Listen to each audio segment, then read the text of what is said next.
Hey guys, this is Justin. Hello and welcome to another rambling video. I haven't had a real chance to connect with you guys lately. I've been actually really sick and I also had visitors, so I've been sort of away from the computer, and where I'm moving, I don't know how many upload chances I'm going to get over the next couple of weeks, so I figured I would take this one. I wanted to catch up on some Acolyte discussions, then maybe if there's time at the end, do a few hashtag AskEk questions. I gotta say, the Acolyte trailer to me was fairly inoffensive. It wasn't the most exciting trailer ever. I was already pretty excited for the Acolyte. The trailer didn't really diminish my expectations or raise them. I thought it was pretty okay. I wasn't surprised to see that some people disliked it, especially because of its inherent connection to the High Republic, which is already a fairly controversial bit of Star Wars media. However, when news stories started coming out stating that the Acolyte had more dislikes than likes, that I found surprising. On March 20th, Discussing Film tweeted that the Acolyte trailer currently has more dislikes than likes on YouTube, with over 160,000 dislikes. Now, as a YouTuber who's pretty familiar with these systems, I do think that number could use some context. So, YouTube dislikes and likes are no longer publicly available. Not only that, but you can't even scrape them from the API. It's not like they're hidden somewhere but still accessible. No, they are not publicly facing whatsoever. As a creator, I actually can see my dislikes and likes, but even those are kind of difficult to get to. You gotta go down a couple of menus. The way that these numbers are calculated, therefore, is people install an extension, I believe it's called Return YouTube Dislikes, and what it does is measure user activity, then extrapolate it across overall views. So really what this is saying is that 56% of people with this certain extension installed dislike the video. Therefore, if that ratio remains true for 6 million views, you get 160,000 dislikes. I hope that makes sense. I think that context is fairly important for a couple of reasons. The short is that the voting behavior of someone with the extension installed probably won't reflect the voting behavior of the ordinary person. And I say this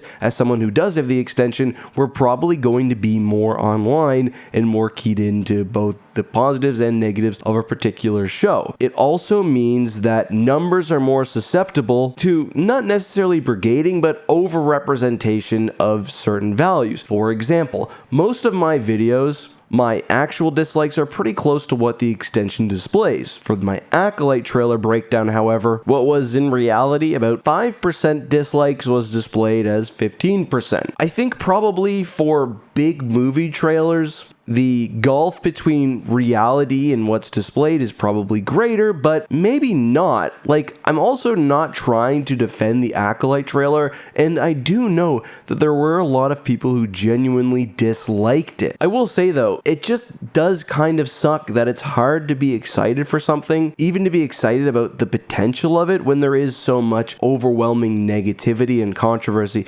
before we've realistically seen anything about it. Like, it's a bit frustrating that people have already decided that it's going to break Star Wars lore because it's going to introduce the Jedi to the Sith, when there are a million ways they can get around that. I discussed that in a prior video. The dark side Force user could be identified as a dark Jedi, a Dagan Garrett type situation. Maybe all the Jedi involved are killed. Who knows? Either way, it's probably a bit too early to be mad at something that hasn't happened yet. On the other hand, I do also have some very real concerns that I've seen people try to sort of wave away. For one, I don't think the visuals of the show look that great. To me, it looks kind of Kenobi-esque in a way. That's an opinion a lot of people don't want to hear, and they point to, certain things within Lucasfilm, the director saying that the volume wasn't used, which, by the way, the volume gets too much hate. The real issue is when people use the volume incorrectly. The Mandalorian Season 2, for example, that show was shot pretty much perfectly with the exception of the Robert Rodriguez episode. I never felt like the volume limited things. Even in Season 1, they knew how to move the camera,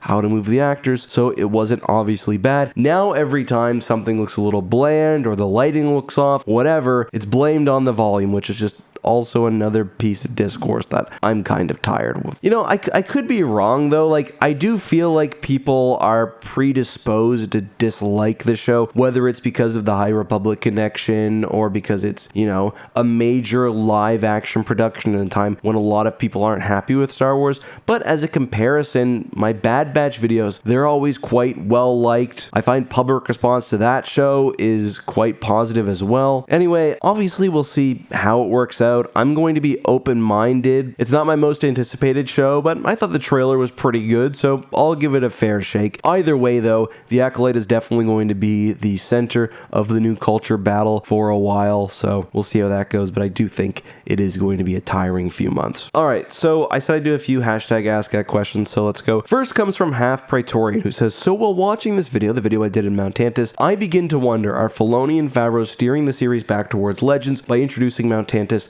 therefore allowing Thrawn to use clones upon his later Ahsoka seasons? That's a good question, something I actually discussed when Ahsoka was releasing. I do hope that Mount Tantus was introduced so it can tie into the Ahsoka show. I don't, however, think that Thrawn will use clones again. The main reason for that is because we've had a whole era about clones. It's sort of overplayed at this point. We even saw it to a degree in The Mandalorian Season 3. I think the stand-in for clones will be the Night Sisters or witches that he's bringing back to the galaxy. The cargo he loads before leaving Peridea. Maybe he'll revive them at Mount Tantus. I think that would be probably a good use of the location without having to actually introduce a new clone army. The next question comes from I Committed the Funny, who asks, why have dedicated interdictors when you can integrate/conceal them into Star Destroyers and SSDs? I always assume the bulge on the underside of Star Destroyers being gravity wells. So no, the bulge on the underside of most Star Destroyers is the main reactor, and put simply, the answer to this question is it seems like most factions didn't have the capability to put interdiction bulbs in vessels. Now, that does seem to be something